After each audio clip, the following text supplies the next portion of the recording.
Greetings and welcome to Starkville. I'm Jason Stark. I write about baseball for The Athletic, and I'm joined once again by my good friend, writer, broadcaster, professor, distinguished former major leaguer, and the voice this week of Phillies Braves postseason baseball on ESPN Radio, Doug Glanville. Hey, Doug, happy October to you. I have a question. Does covering postseason baseball feel kind of like a fire drill? Well, it's a fire drill that wakes you up every 3 minutes. So I feel like that's what's happened. I've decided that we are going to have to come up with another month.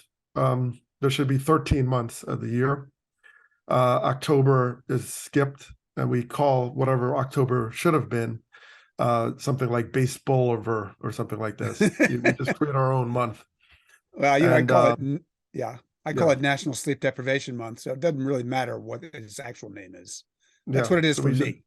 We pause everything. We pause the Earth's rotation, fall, winter, all those things, equinoxes. We just stop it all and just have baseball in there, and then we don't sleep. And that's it. That's what we do. That's right. And actually, the reason I phrased the question that way with that fire drill terminology was the other day in Atlanta, I believe the fire alarm in Doug's hotel went off, right? So they had to evacuate the entire hotel, which I'm sure didn't mess up your day at all, right, Doug?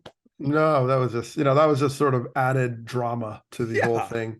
And as people look around like, is this real? I don't know. Of course, I'm on the 7th floor, like the highest floor on here. So I'm going down the stairs and running into people, go out the back door. And it's kind of chilly in Atlanta for Atlanta. So we're just outside. And I just waited till the fire department came and just, they finally cleared us.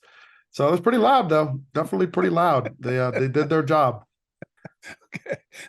It's amazing it didn't happen during the podcast, right? That's the kind of thing that happens to us, because it's always something this time of year, like there's barely time to sleep or eat, let alone have to evacuate the hotel. Really, people have no idea. Anyway, we have a great show this week. Skip Schumaker, manager of the Marlins, will join us to take us inside this postseason from the perspective of a guy who managed in this postseason. But first, Doug, I'd like to ask you a quick question that I'm sure we'll also bring up with Skip. So we're recording this before Game 2 in the National League Series. But so far, as of this moment, we've got 300-win teams playing in this postseason. They haven't won yet. If you count the Rays, that'd be 4 teams with 99 wins. And again, as we record this, those teams start the tournament 0-5.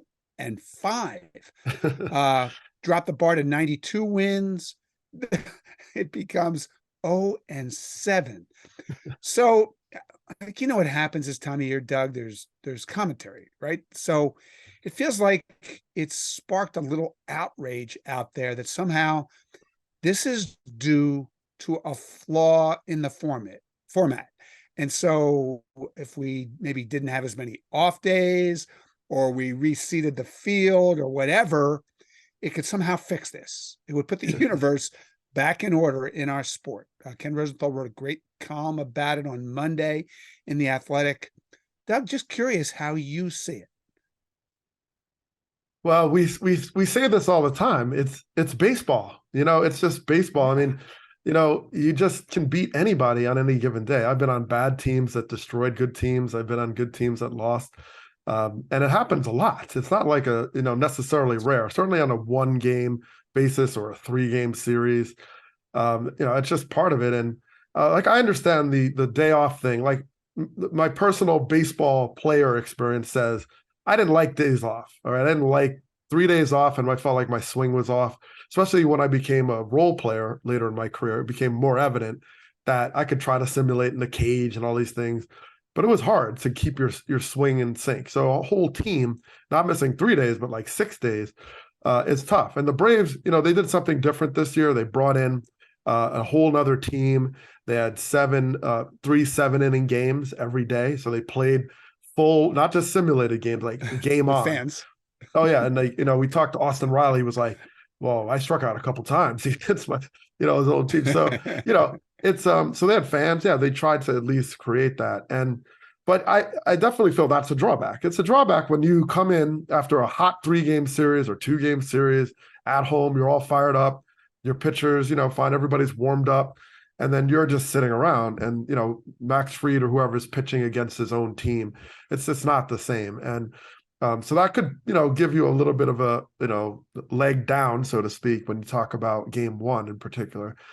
But, I don't know what you do about it. Like, how do you not have these teams rested? We saw this with Justin Verlander. We saw this with Clayton Kershaw over the years, where they just sat for 9 days and 8 days. And it's really hard. So I see that as probably an advantage to the team that's just been playing with a rhythm, even though they can't set up their starting rotation.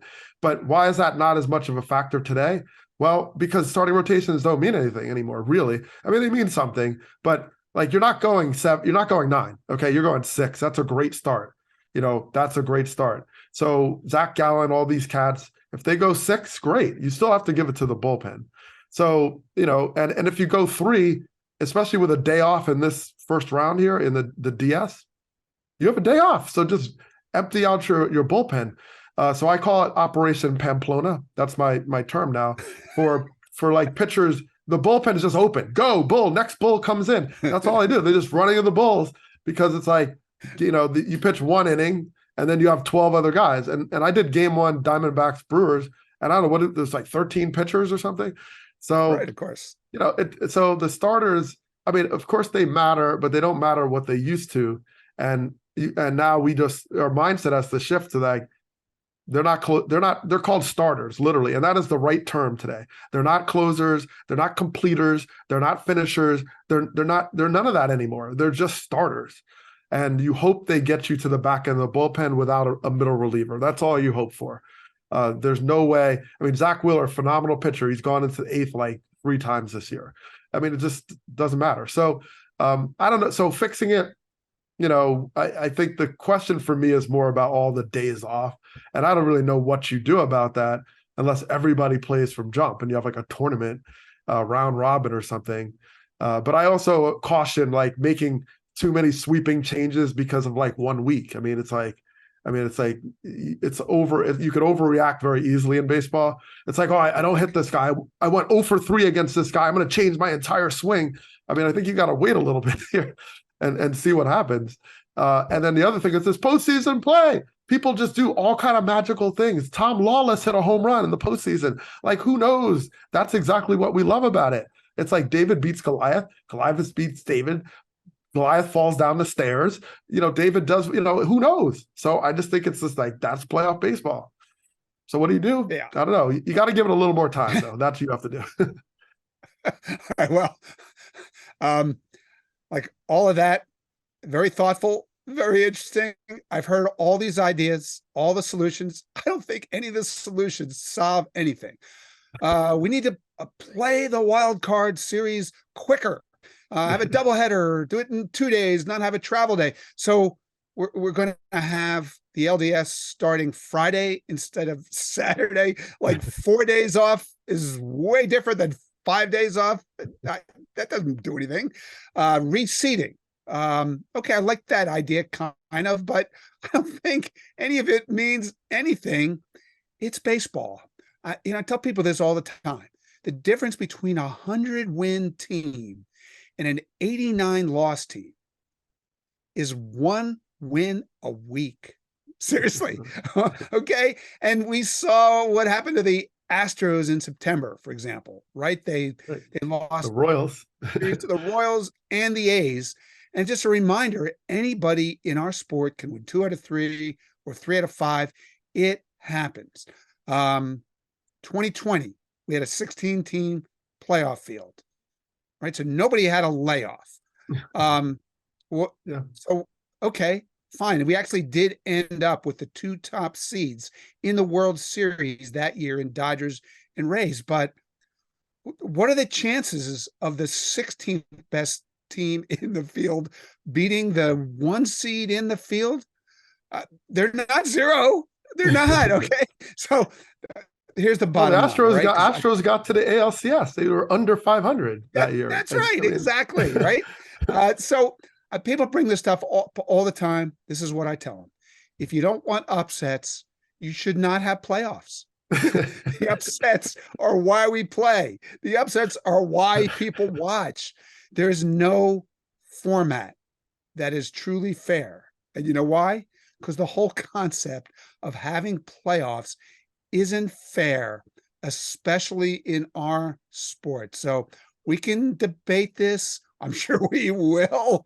I'm sure this will be a nonstop talk show soundtrack, but it's not fair because playoffs are not fair. And guess what? Baseball is inherently not fair. I've written many, many words about postseason baseball. You've called postseason baseball and you've played it. What neither of us has ever done is managed a postseason baseball game. But luckily for us, Skip Schumaker has. Even more luckily for us, he's here. So let's bring in a rising star in the managing business, the manager of the Miami Marlins, Skip Schumaker. Skip, thanks for visiting us here in Starkville. Yeah, I really appreciate you guys having me on. I wish I was still managing a postseason game right now, but we'll take it. Yeah, thanks for having me. Yeah, our pleasure. So you just, as you mentioned, got a taste of managing in October. Your Marlins went to Philadelphia, wound up getting swept by the Phillies. But, I'd love to hear from you what it's like to manage these games this time of year. There's just so much urgency surrounding every pitch, every game, every decision. So how did it feel different from managing those games from April to September? Well, first of all, I played in Philly as a player, and I didn't realize in the postseason, I didn't realize the magnitude of the crowd and the noise until the introductions happened as a manager compared to as a player. As a player, you're so focused on the details and trying to survive and taking the noise out of it, right? You're just trying to figure out how to beat at the time Cliff Lee, Doc Holliday, that type of rotation, and what Tony wanted you to do and the game plan, as far as the player standpoint. So we were all focused on how to try to win today's game as a player and didn't really hear or feel the noise as much as I did as a player when I was introduced, standing on the white line or the chalk line and kind of taking it all in. That's when I felt like, okay, this is different. It's not opening day. This is postseason baseball different, right? And so I got to take it in and you could really feel it, which I loved. So I know I took it in a different direction to start it. But I think the postseason, you are talking about the little things, winning every inch since spring training. So when the postseason does happen, you're just falling back on your preparation as a player, and you're trying to help these guys understand what it looks like in early May and June in case we get here, because you can't hear us from the bench whistle and you can't hear us from the bench, do certain things. You have to take over as a player a lot of times and trust your instincts and your gut rather than just looking in all the time. And you're trying to prep as a staff, the players, as much as possible. So when they do get in, they understand, to do it on their own. And it's not just, us trying to give you every little bit of information. Doug, I'm sure you have some thoughts on that, right? Yeah. Well, I mean, I always, we talked to Kyle Schwarber yesterday, and one of the questions we asked him was, oh, do you get nervous? Just something like basic like that. And he's like, absolutely, just that feeling that kind of, Mark Grace used to say, well, you're still alive, so it was always important. And I guess, when you have players, especially younger players, is there anything you could say, do to be like, not overwhelmed by the moment, acknowledging it, but not taking it to the point where it impacts you negatively? Like, is there anything strategically as a manager that you were able to do? And what was your experience as a player? Yeah, I think you do lean back on your experiences as a player for moments like this. But being in this seat, I've never been in this seat before in a postseason, so it is a little different. And I do agree with Schwarber. If you don't feel anything, that means for me, you don't really care and you're not passionate about it. And so if you're not nervous, man, there's something wrong with you right now, because there's a care factor. I think until you have been in the postseason, you don't know. You don't know what it feels like. And I think, there were a lot of guys on our team, Soler and Gurriel, and guys that have been through it, that guys could lean on for those player experiences. But I have said it for years. When you get to the postseason, some guys run to the stage and some guys run from it. Until you get on that stage, you don't know what you're made of. And I think the guys understand now, at least in our clubhouse, what winning looks like. And once you get a taste of it, then that offseason is much different. And you want to come back, and now losing, you're not comfortable losing anymore, depending on where you're at, what franchise you're in. But now there's a different type of standard. And I think now it's time to protect that standard, at least for my point of view. But I do feel like, as far as the postseason's concerned, I think that's why a lot of managers want the guys around that have postseason experience, because you get to have those younger guys, lean on them, in tough times. Here's another aspect of this I'm always interested in. Postseason games aren't played the same or managed the same. And we've had a couple of instances in the last week that got a lot of attention that I'd really like to ask you about. One worked, one didn't work. Okay. The Blue Jays and John Schneider pull Jose Barrios, one batter, into the fourth inning against the Twins. That inning goes wrong. The game goes wrong. They wind up losing the series. Players second guessing everything about it. But then Saturday, you had the Phillies and Rob Thompson. They gave Rangers Suarez the hook with 2 outs in the fourth inning. He'd given up 1 hit and no hard hit balls, right? And it works. They wind up throwing a 7-pitcher shutout against the Braves in Atlanta. So look, as a manager and a guy who has played a lot of baseball in October, I would love to know how you saw those decisions. Well, first of all, I would never tell. I don't like second guessing. I'm not, like really in their seat. Yeah. I know, I understand that. I just wanted to say that first. So, so I do think that most organizations, I know what was happening, but for us, in navigating a lineup like the Phillies, and it's different in the postseason as it is in the regular season. Everybody's available in the postseason. In the regular season, you don't get that, especially in a weekend series. Everybody is available. A couple of days off, everyone's fresh, everyone's ready to go. So you don't have guys that need a day, for instance. So that changes things. When you are game planning, for us, we have a game plan an hour before the meeting, or an hour before the game. Of our pitching coaches come in, and my bench coach comes in, and we talk about, okay, this is where we see our starter. This is where we like them. For me, I always trust my gut. I never make a move to cover my butt. Tony La Russa told me that for years. If you ever get in this seat, trust your gut. Don't make a move to cover your butt, which means what that means. So, so I always thought about that as I'm navigating through, different lanes and different pockets where pitchers are going to be most successful. And then it's different if, it's an elimination game, right? You want to if you're going to go down, you're going to go down with your best dudes right away. You don't want to leave somebody hanging in the bullpen that you didn't get to use in a high leverage spot, and then the game gets away and it's over. I don't know what the thought process was, in Toronto or in Philly, going through, different lineups and different pitchers. But I will tell you, for us, there is a thought process of, second time, third time, fourth time through. However, then this is where you get to, now you're watching the game, and are you trusting your eyes? Or are you just going to go with what your game plan said with your coaches an hour before the game? And there is, back and forth communication with the guys, throughout the game, of your bench coach and your pitching coach. And for me, I always want to be on the same page with our staff. So we were going to go in, we're going to lose or win with whatever decision we decided to make together. Ultimately, I'm the one that's going to have to, talk to the press after the game and tell people why I made the move. And I will own if it's good or bad. No doubt. I'm not going to throw anybody under the bus. That's not what you do. I thought everybody handled that perfectly, whether it went good or bad from watching the postseason interviews. However, it's for me, it's, are you willing to live and die with the decision of leaving a guy in and keeping a guy in the bullpen that you really trust throughout the year? For us, it was like, that's the Tanner Scott, that's the Nardis. If we're going to lose, I'd rather lose with those guys instead of just keeping them held up in the bullpen. And maybe that was when, the decision that they decided to make.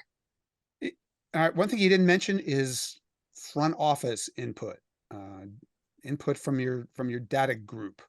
Where does that figure in? I mean, maybe your team does it differently than some other teams. I'm sure it does, but that's such a big aspect of modern managing.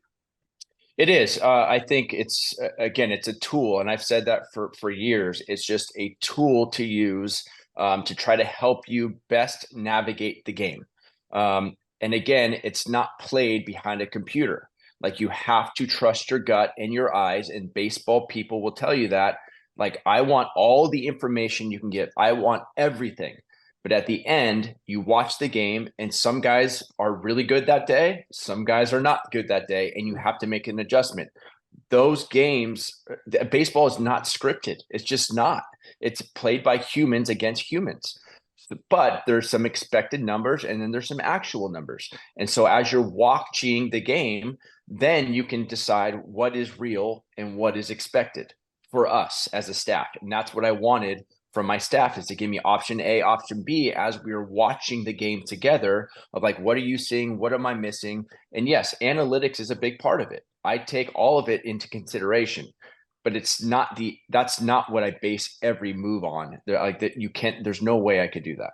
So nobody from your front office comes down in the early afternoon, for example, and says, "Hey, here's an idea," or "Here's how we'd like to see the game managed tonight."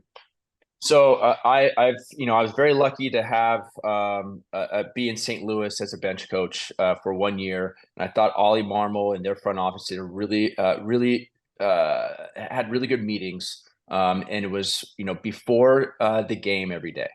It was never after the game. I've been in different spots where there was meetings after the game, and there's so many emotions, and it was just tough. Like, when you come off the field and then you're talking to people right away about moves or second guessing or whatever it is, right? So when I got the job here, I just said, listen, I don't want to have those conversations with anybody unless there's moves and we need to make up and down or DFA or any of those type of baseball moves. But anything that happens on the field, unless it's injury, I'd rather talk about it the next day, just to sink in. Let me know what I did right. Let me know what I did wrong. How can I get better? And then at that time, then we can talk about anything analytically that could help us play the game that day, or what we could have done better the game before. But no, Kim has allowed us and the staff to navigate the game. We'll ask questions about some stuff, but it's never been like, this is what you should do. This is the pitcher you should use. This is at this time, this moment, non-negotiable. No, she has never done that to me. I'm grateful for it. She's given us all the information we've needed, and she's trusted, Stottlemyre and Pipe and Rob Barajas and myself to navigate this game. Oh, Skip, I mean, what would you say is the maybe biggest challenge or maybe surprise about once you were in the manager's chair? You're like, whoa, I didn't know this was the way it was, or what was that sort of moment? You're like, okay, this is a little different than I expected, and I'm adjusting off of that. Well, it definitely is the analytic part of the game. You have a lot of guys. I've had, Stottlemyre's been in the game. Obviously, his family's been in the game forever. Rod Barajas has been in the game forever. Catcher sees the game in a different way. Won a World Series that way. So I have guys around me, John Jay, Jody Reed, that have played the game for a long time, and we're still constantly learning. We are not saying this is it. There's no way we're going to look other places or other facilities and trying to get our guys better. But I do feel like there's a difference in, how you play the game opposed to, this is what the numbers say, just do this. However, the numbers have helped me trying to figure out how to best use a bullpen. And what I mean by that is, like, a lineup filled with different types of swings with different types of pitch characteristics in our bullpen. That stuff lining up has really helped me learn how to use our guys and put them in the best position possible to get the guys out. That part of analytics was fantastic for me. Coming up and learning from being a player to now manager, like, okay, now I get it. I need to know what characteristics best get Kyle Schwarber out. Does it always work? Absolutely not. No chance. But I try to do the best to put the guys in the best possible situation. So I think there's a couple times where I was late in getting the guys up in time, and then missed by a hitter or two, and it cost us a game. That's when I knew, all right, I got to be quicker. I got to look, instead. I was told, years ago, hey, four hitters ahead. Look, me, like my brain, I need to be 5 to 6 hitters ahead, because I was not quick enough, earlier in the season to get guys ready. However, Stoudemire was great for me in helping me through that. Interesting. And there's another aspect to this. You kind of touched on it a little bit when you talk about the whole idea of don't cover your butt, but second guessing. I know that you're aware, especially this time of year, that there's chatter out there over pretty much everything that the manager does. I'm always wondering how much of it is in the manager's head. I mean, not that you had a lot of second guessable stuff in your series, but I know there was chatter about whether you should have gone to Tanner Scott, who's just a lights out left-handed bullpen weapon earlier in game 2, right before the Bryson Stott slam. How aware, I guess, are you that those questions are coming and that chatter is out there? Yeah, I'm aware, and I think some of it, I'll just throw this part out. Analytically, there's a lot of chatter about never intentionally walking somebody, and so that's always in back of my head as far as the second guessing. Do I walk Bryce Harper to get to Bum or Casty or whoever it is, and then they burn me? Then that's always in back of my head, because it's really hard to reach first base. A lot of analytics will tell you not to intentionally walk somebody because it's really hard to get to first base. But when I'm looking at it, I'm thinking, I don't want that guy to beat me. If there's one guy, I'm not letting Bryce Harper beat me, right? So that part of it is, there's back and forth. So if I don't walk him and then he beats me, then maybe analytically we're saying that's correct, where I'm saying, gosh, now I got to look at 25 guys saying, why would you let Bryce Harper beat me? So that part of it is tough. And then so when I have to, do post-game stuff, then you have to talk about it, and without throwing, anybody under the bus as far as like, why you made certain decisions. And that's the part of trusting your gut not to make a move to cover your butt. If you don't want someone to beat you, don't let him beat you, and you suffer, whatever the consequences is post game. The Nardi Scott situation, I would like Scott to pitch 9 innings. I mean, yeah, of course, right? However, that's not how it works. And I feel like Nardi, if you look at the numbers, he was our best, besides Tanner Scott, leverage guy the entire season. In fact, he was the best in major leagues, I think, in not allowing any inherited runners to score. He was lights out, bases loaded. He was our guy. And it didn't work out. So yes, if Stott gives up, hits a grand slam, then you're like, oh, why didn't you use Tanner Scott? Well, Nardi's been excellent, right?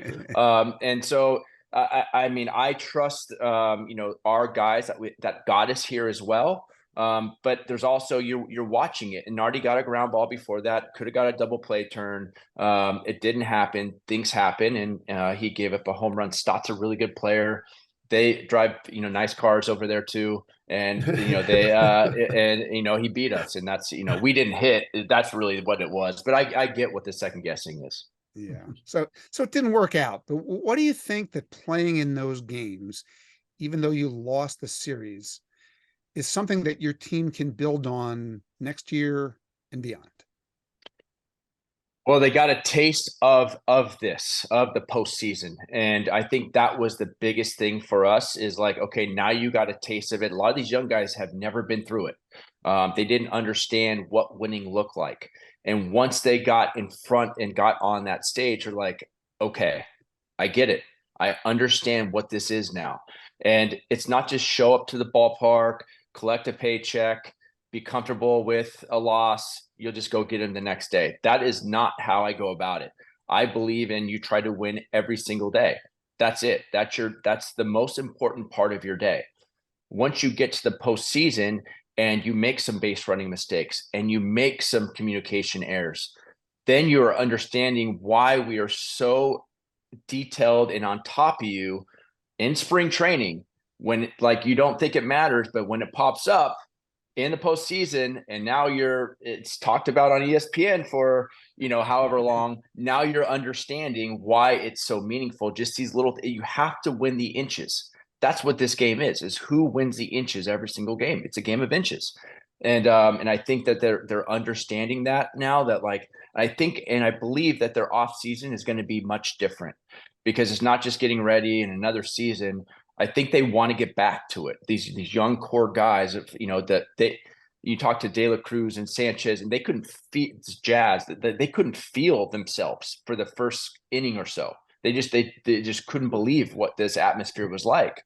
And you probably talked to Schwarber, and he's like, I'm good. Like I'm a little nervous, but I can't wait to get in the box.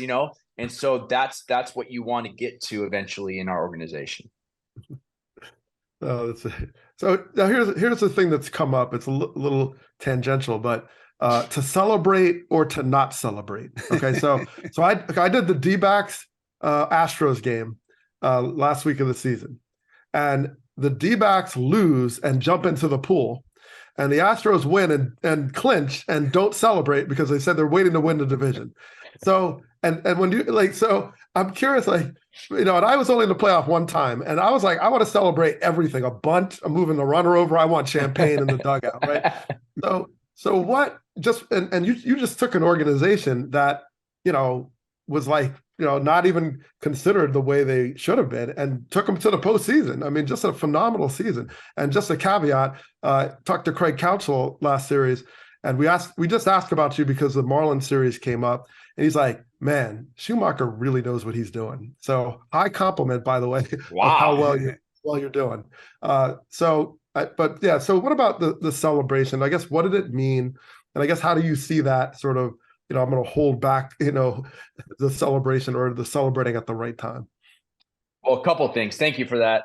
Counsell is the guy I look up to most. So for him to say that is incredible. Not only the way he played the game, but the way he has managed the game, he just does it right.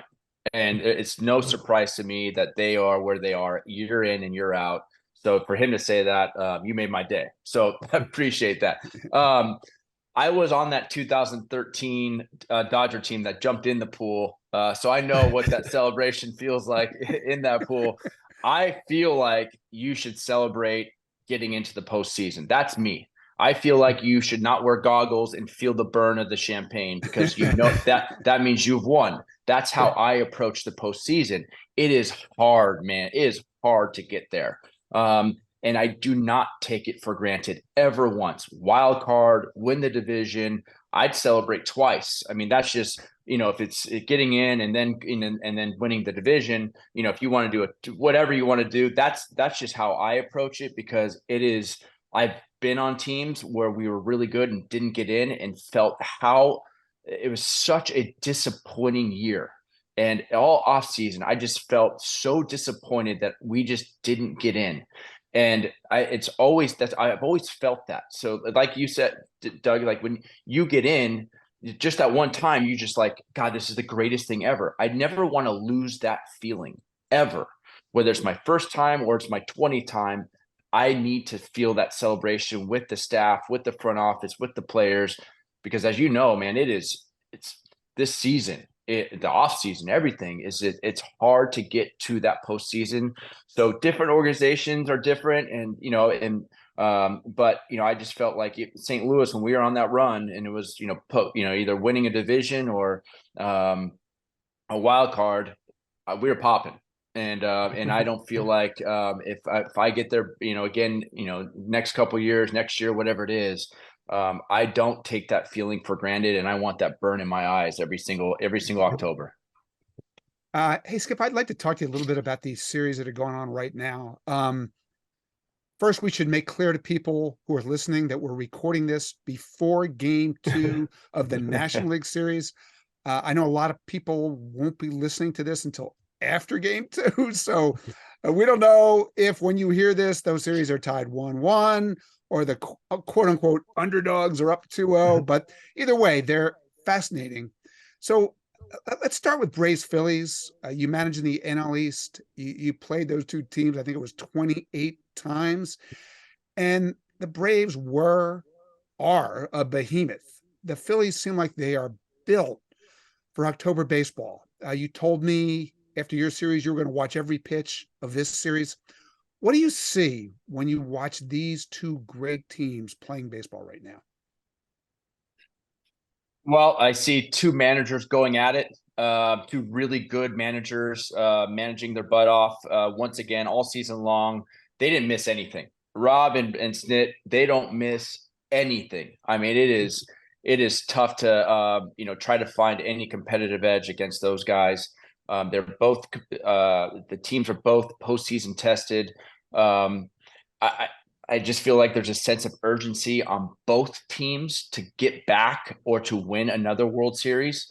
That's why I'm so fascinated about this series, because you got one team that wants to get back and win the dang thing. You got another team that wants to win another one. Some guys that, maybe Acuna and Olsen weren't a part of that, and Murphy, that are trying to get back.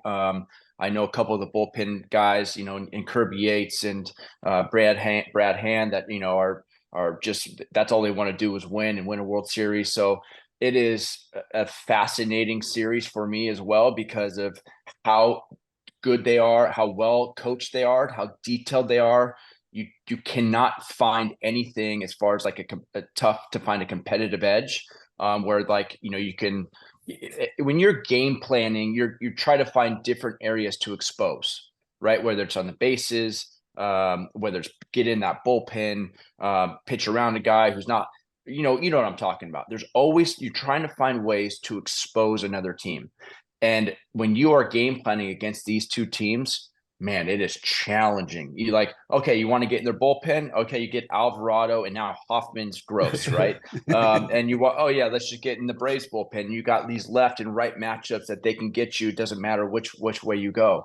Who are you pitching around right now in Philly and Atlanta? I know Atlanta got shut out, but you're not looking forward to getting to the next guy, and there's just no way. So I think for me, I'm watching, you hit on it earlier. It's how are they going to navigate the bullpens? That's what I'm looking at. How early are they pulling the starters?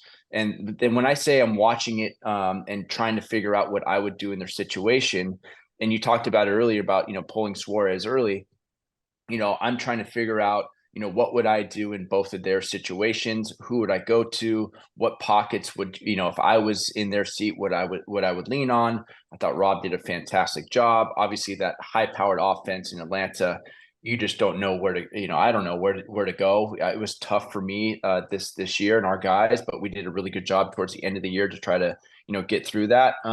So it's for me, it's the most exciting series to watch this year.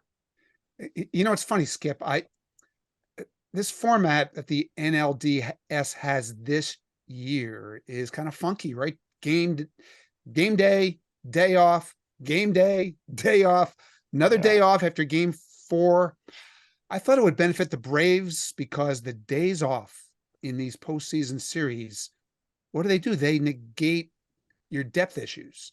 And the Phillies have more pitching depth right now than the Braves because of health.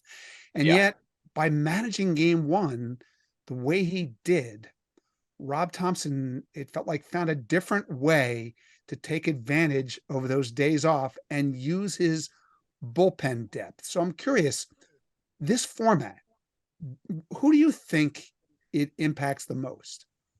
Well, you're right. It's bullpens, and so that's what when I was talking about when you pull guys, you have a day off the next day to reset. And so I thought it was a great job by Rob to go to the bullpen. Their strength right now, I mean, first of all, their starting pitching is really good too. So I don't want to just say their strengths, their bullpen, because that starting rotation dismantled us in the postseason. But their bullpen is really good. And, if he was ready to go, he's ready to go. But I do feel like those off days are beneficial for teams that are just coming out of our wild card series, because they just played 2 or 3 games, whatever team it is, and then they get the day off, and then they get to go play 1 game, day off, play another game. Those really, really help. I do feel like and I haven't been in this position, so I don't know, but when you take a week off, I got to think it's hard to get the timing back. Hitting, there's timing. Pitching, there's timing. It's got to be hard. And so I don't know if they want a day off right now, the teams that already had a week off. But I do feel like that part of it has got to be tougher to get a real live game speed, get back into the swing of things, taking so much time off. But I don't know, because I haven't been there. Well, so Skip, I want to, I'm passing around a new term that I came up with. I've been asking a couple of managers, trying to make it official through Major League Baseball. But if you use 5 or more relievers in a game, I want to call it a Pamplona. Okay, since you have a bullpen and you're letting the Bulls run out, it's going to be called a Pamplona. And we're seeing this a lot in the postseason. So I just want to throw that at you. So you can maybe use it in a post-game interview. You just slip it in there. I'm in. I like it. So, but I guess, lefty righty matchups, and I'm watching these teams, and here's an example. Like, I'll do my research. Zach Wheeler's pitching today. Very, favorable to righties, not as much to lefties. And, they're going to ask me, okay, what do I think about what the Braves need to do? And it seems like the lefties got to jump on Wheeler. I guess I'm curious about how you see righty-lefty matchups. I know you mentioned the analytics, and has that analytics kind of secured the idea that these sort of platoon splits are critical? And then how does that attach to like your sensibility coming up as a player, where your objective was always to try to see if you can play against both? Yeah, so I do feel like it does hinder development for younger players when you are not for a lefty not to face both lefties and righties. And I do feel like, take for instance Jazz. I want him to be an everyday player. The way he impacts the game, not only in center field but on the bases. I feel like we need him to figure out how to hit lefties he can be an everyday player, because he just impacts the game in a number of different areas. And if he takes a couple different at bats that aren't great against lefties, I feel like eventually he'll impact the game positively somewhere else.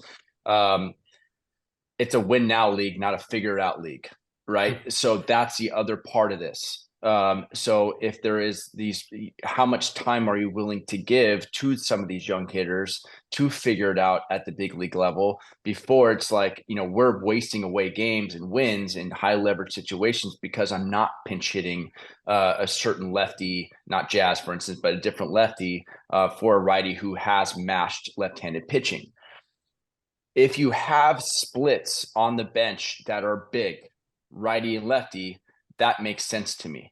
If it's just throwing a righty against a lefty just because he's left-handed and you have a right-handed hitter, that doesn't make much sense to me. So I feel like it has to be like these pretty significant splits, for you to really make a move where it makes sense. Like, okay, this is it. Now, if you have these sidearm lefties or whatever that are just super uncomfortable at Tim Hill or whatever, that are super uncomfortable against lefties, then I could see, that just get a righty on him. It doesn't matter. So yeah, I think analytics would suggest Wheeler is nasty on righties. I mean, he is tough on righties. 99, 97, 99, 2-seamers with a wipeouts, sweeper, and he can elevate the 4-seam when he wants it. I mean, it's real. And I think, but the lefties, he's been able to figure out how to navigate lefties really well. Against at least our lefties, and neutralized them with a couple different pitches, a cutter, for instance. in our series. So I do feel like it has, there are advantages, but I think you have to have real platoon splits to platoon guys. And I feel like it does hinder some of our younger guys at times. Yeah, this time is just flying by. There's so much stuff I wanted to ask you about, but I can't let you leave without talking about Adam Wainwright, because I'm listening to Adam Wainwright call these games, right? And you guys were teammates. You had so much fun together as teammates.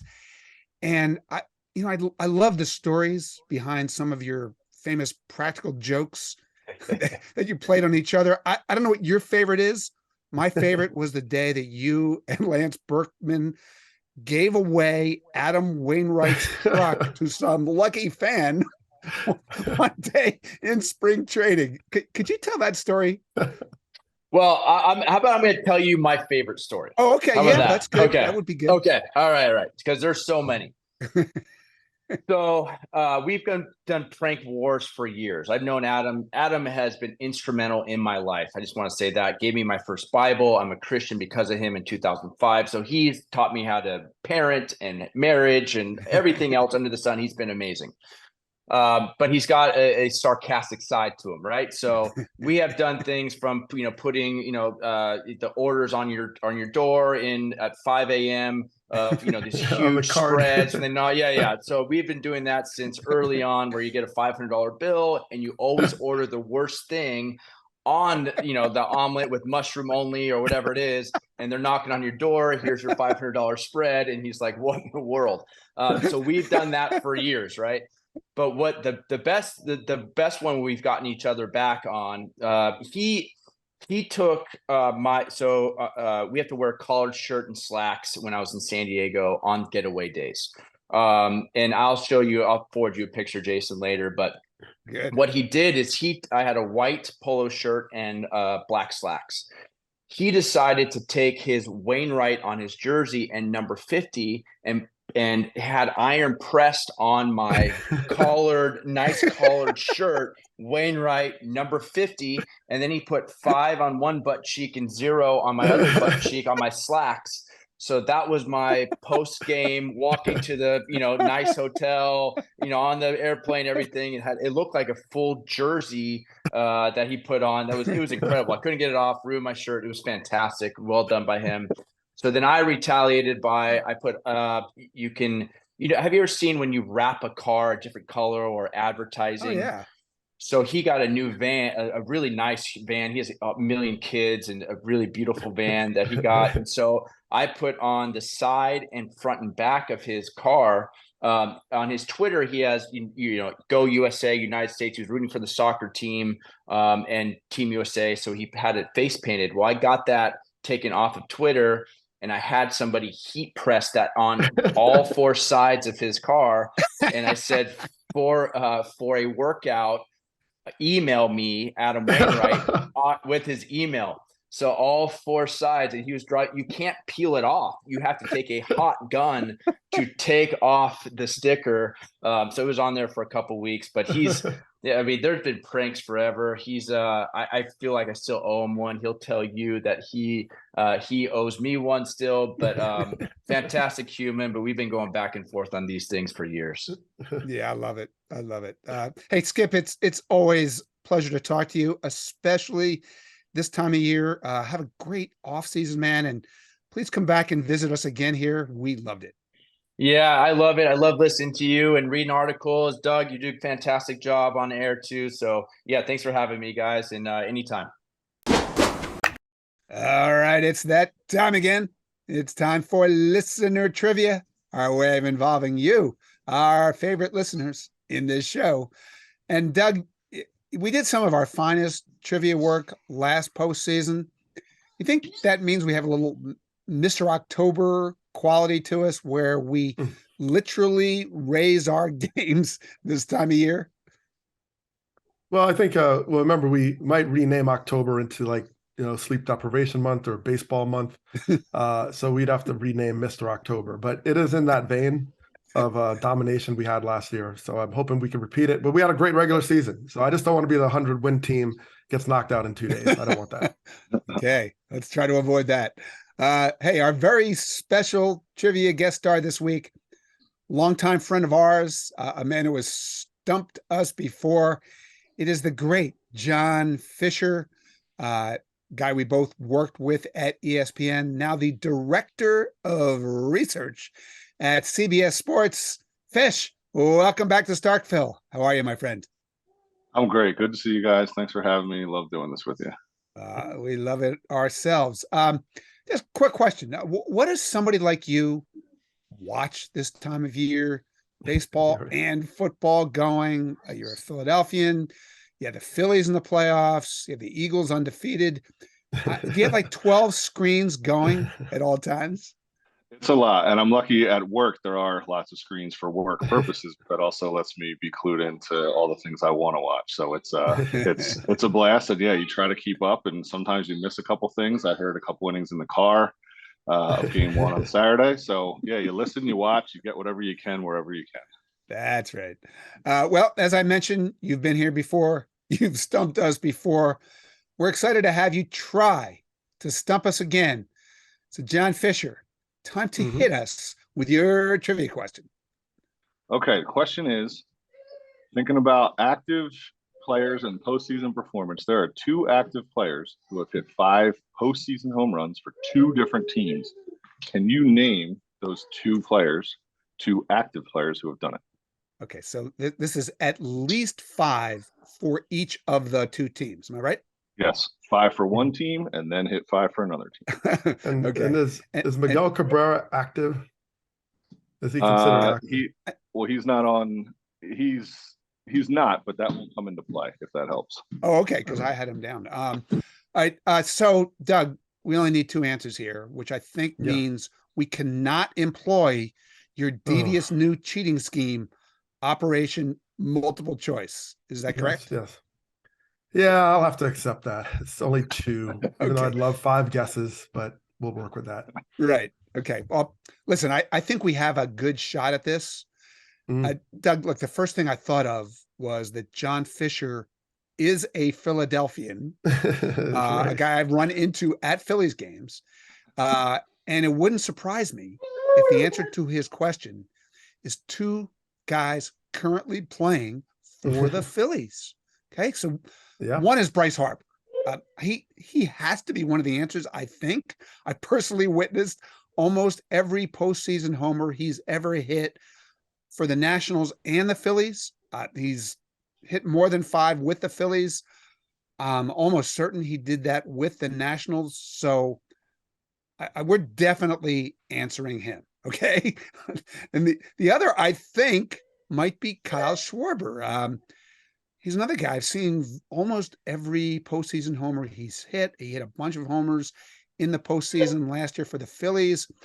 I remember very well, I'm sure you do too, some of these mammoth home runs he hit for the Cubs back in his previous life. Like, I would lean toward him as the other answer. I did write down some other names just so we have some to kick around. You just asked about Miggy. Okay, so he's off the list. Fish just took him off for us. Thought about George Springer, Anthony Rizzo, Paul Goldschmidt, Nolan Arenado, Giancarlo Stanton, I wrote down.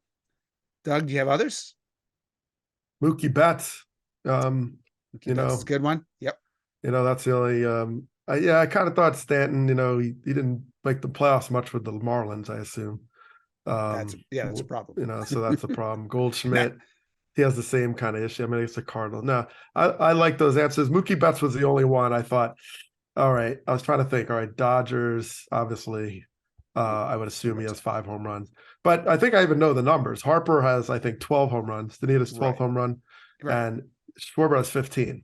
I think that's right. So those are pretty good numbers. I was a little worried that Schwarber, he's with Boston, he might have spread out a little bit. And so it had to be like Cubs, Phillies. And did he lose a couple home runs in the middle? And maybe got 4 with 1 or something. But I'm not confident in that. So, but all right. So I'd like to, all right, can we eliminate Betts? Is it possible? Like Dodgers, did he have 5 home runs? We can't eliminate him. He's too good, but I don't know if he had 5 home runs with the Dodgers. I don't think he does. I mean, he certainly did 'Cause they- last year. Yeah, they got knocked Well, out. we're back They to did 20. So it's 2020, 2020. 2021, 22. They did win the World Series, right? I mean, it was good. A lot of his stuff was like base running. He was like, I don't know. Yeah. I think those answers are good. I mean, Uh, I feel good. Harper and Schwarber. I know they have the numbers. It would be one of those cases where Schwarber was just on a couple of teams. Okay. He didn't hit up. Yeah. Do you think he hit enough in Boston to mess this up? I don't. Yeah. I think it's those two Phillies. So let's just guess that. Fish, is there any chance that this answer is Bryce Harper and Kyle Schwarber? That is right. You guys were on it quick, and you nailed it. It was, and you, of course, knowing I'm a Phillies fan, that's not what I was going for. I was curious, and ended up being kind of a neat coincidence that the two active guys are on the same team. So, yeah, Schwarber hit 6 with the Cubs and has 6 with the Phillies, and Harper had 5 with the Nats, and Saturday night was his 7th with the Phillies. All right, you got the number. Yeah, see, I'm doing the game, so we happen to look. Yeah, right. Yeah. So, Doug, it's our time of year, man. We're like the Jeter, Bernie, Posada Yankees trivia. I was going to say the Astros are trivia, but that might give people the wrong impression about how we get the questions right. So, but we want to go with that Jeter, Bernie, Posada Yankees. Oh yeah, I'll take it. Or the 3P. We can go Oakland A's, 70s A's. However we want to do it. We don't even know if we got it last week. Whatever. That's fun. But you know what's even more fun? That's the part of this segment where we get the heck out of the way and we bring in the mayor of Starkville, Tim McMaster, to play another sensational play-by-play clip involving this week's answer. So, Tim, what do you got for us this week? We're going to go with Schwarber. By the way, Schwarber hit 3 for the Red Sox also in that brief stint in Boston in that postseason. Nice. The guy is just the new Mr. October. But last year, he hit the big one, right? 488 feet. So let's go back to that one against the Padres. And it is a breaking ball. Schwarber was ready. How far does this go? Second deck. Kyle Schwarber tees off. 2-0 Phillies. That last at bat that he had when he got that single, it looked quick, short to the ball. It looked like it unlocked something, and he sat on it and crushed it. 119, 120 miles per hour off of the bat. That's one of the hardest hit balls in baseball this year.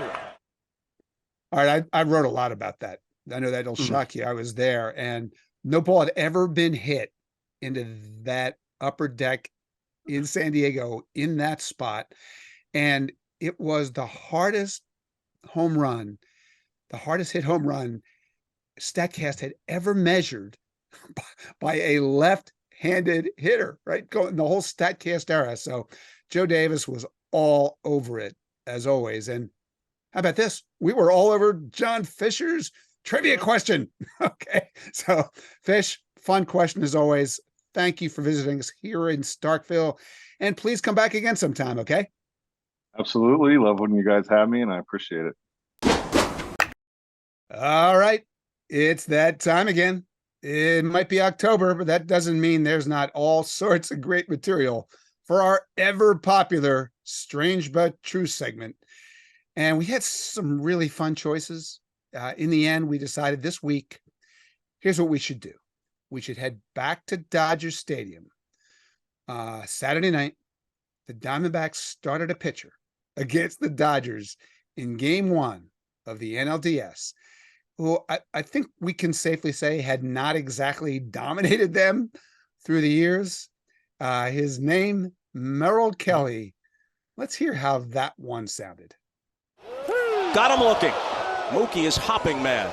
Run support just a little over 4 per game this year. He got 6 in the first. Hayward strikes out. He's 0 for 2 on the night. Got him looking. Back-to-back strikeouts, 4 for the game. Well, Merrill Kelly got a gorilla-sized monkey off his back tonight at Dodger Stadium, and his teammates appreciate not only the likely 1-0 lead in the series, but they're happy for Kelly, too. Yeah, they were. This game was what Strange But Trueness is all about. Okay. Up 11-2 favor the Diamondbacks. And Doug, I don't bet on baseball, but just based on this segment alone that we do all year, it seems like it would be kind of risky to do that. What happened in this game basically is the exact opposite of what logic told us should have happened. So starting for the Diamondbacks, we just heard it, Merrill Kelly, his record in his career against the Dodgers, take a deep breath now, was 0-11. Okay, 0-11. And he was pitching against a guy named Clayton Kershaw, one of the greatest pitchers who ever lived. Record against the Diamondbacks in Dodger Stadium. Can take another deep breath now. But 14-1 with an ERA under 2, 1.80. So if baseball was a sport that followed any rules of logic, Kershaw and the Dodgers obviously win this game. But because baseball is baseball, what happened? The opposite happened.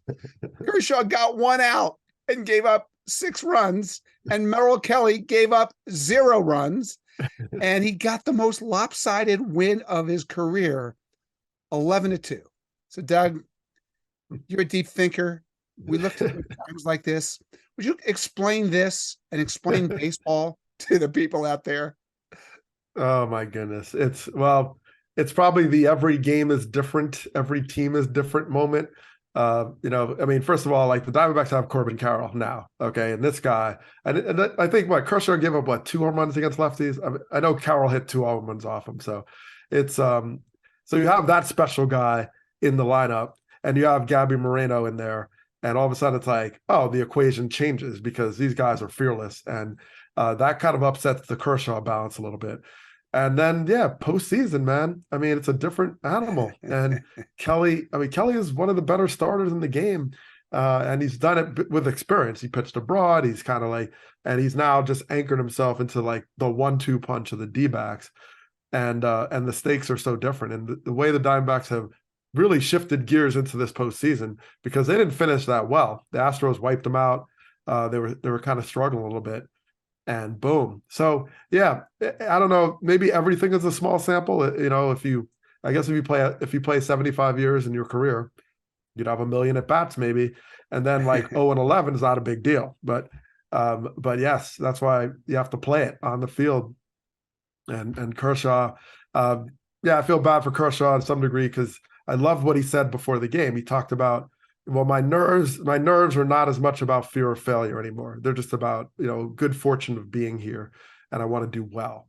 And I think that's true. I just think it's there's been a narrative around Kershaw that's been hard as a guy who's been so dominant and struggled in the postseason. And once again, we've talked earlier about the fact that you get all these days off. I think that hurt Kershaw a couple of times, going into the postseason. And but he's he just tries to pitch, and the Diamondbacks just got him. And it happened to be when Merrill Kelly was on the mound, and he certainly pitched really well in response. Yeah. All right. What do we do here is we set this up, then I provide some tidbits about just how strange but true this was. So we'll start with this, Doug. How many other pitchers in the live ball era do you think have ever had an 11-game losing streak or worse against any team and then beat that team in the postseason? It feels very 0-ish, so I'm going to throw 0 out there. Yeah, 0 is a good guess. It was 0. The closest anyone ever came, remember Sterling Hitchcock? He had lost 8 games in a row against the Diamondbacks, and then here they came in the World Series in 2001, and he beat them in the World Series. But that's not that close at all. So that's the Merrill Kelly angle. But sad to say, Kershaw made a little history himself. Earned runs became an official stat in 1913. So, Doug, how many other pitchers you think had ever beaten any team at least 10 times in any park with a sub-2 ERA, but then lost to that team in that park when they pitched against them in the postseason? Well, I'm going to switch into Spanish for this one, and I'm going to say cero. I thought you'd say nada, but it was Nada's whatever good you too, said. Nada-ish would be a good guess. Okay, because that's also nobody. So you had these 2 things that had never happened, and then they happened in the same game. Doug, your thoughts? I mean, it's a beautiful thing. And I mean, look, I'm still riding high on the Diamondbacks and the Astros playing each other in two different leagues, both clinching on the same day, the Right. loser and the winner, the loser celebrating and the winner not celebrating. So, I mean, that's baseball 2023 right here. So that it's a beautiful thing. That's why you got to play the game, man. I mean, I think of all kind of pitchers, like I had no chance against it. At least, it wasn't like I felt like I should get a hit, but I didn't. Kirk Reeder, wherever you're at. I don't even know how to pronounce your name. Reeder. I always messed it up. I never got, ground ball to short, ground ball to second. I know Tom Glavine, I finally hit a home run off this guy. I mean, this is a Hall of Famer, and he's like, hangs his head because it was like the worst thing ever, because it's like he actually made a mistake against me. That's why you do it. It's like it's the impossible happens. What did Vin Scully say about Kirk Gibson? Hit me with it. Okay. In a season that has been so improbable, the impossible happens. Impossible. That's baseball. And it probably happens on a daily basis. We don't even know it. And that's what I love about it. So Merrill Kelly, like I said, celebrate. It's you beat a juggernaut. You beat a guy who dominated your team. You beat a team that dominated you. And I'm telling you, once you get that moment of finally defeating your Goliath, it stays with you. I mean, you just never forget. Of like, wow, I finally got this guy. I think it's just a beautiful baseball thing on the biggest stage too. So all the people that watch Merrill Kelly, they don't remember that like loss in 2019 in like mid-May against. Nobody cares. They care about this one though. This is a playoffs, right? And this is why when the Red Sox finally beat the Yankees, it was in the playoffs, and everybody remembers that. So yeah, that's your legacy in the game. The only part of this is. You know why this makes sense? Because it's baseball, and baseball makes no sense. But as I often say, that's the best part of it, unless you're Clayton Kershaw, maybe. Yes. All right, that's going to do it for this week's show. We'll be bringing you podcast magic just like this all season long on the Athletic Baseball Show, which is available in its entirety, absolutely free, everywhere you get your podcasts. And if you'd like to read any of the great postseason baseball coverage in The Athletic, including my weird and wild roundups, which I stay up all night to write just for you, we can tell you how. Just go to theathletic.com/baseball show. And if you're a new subscriber, you can sign up for a 1-year subscription for just $1 a month, $1 for the next 12 months. But also remember, you too can be part of this podcast because we just keep on picking fun listener trivia questions, and then we invite the lucky listener to join us right here and prove once again there is almost no baseball trivia question we can't get wrong unless it's October. Okay? So to do that, you can email us at starkville@theathletic.com. You can check out my Facebook and Blue Sky feeds. I'm now on Blue Sky.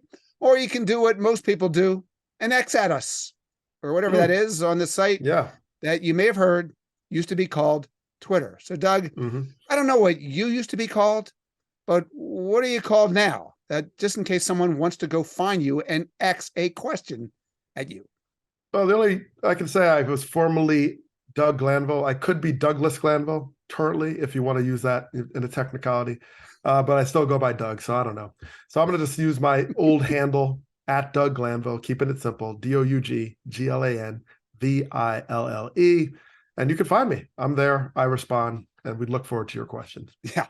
You can also find me at Jason ST. That's Jason with a Y, ST. Don't forget, hashtag those questions, hashtag Starkville QS.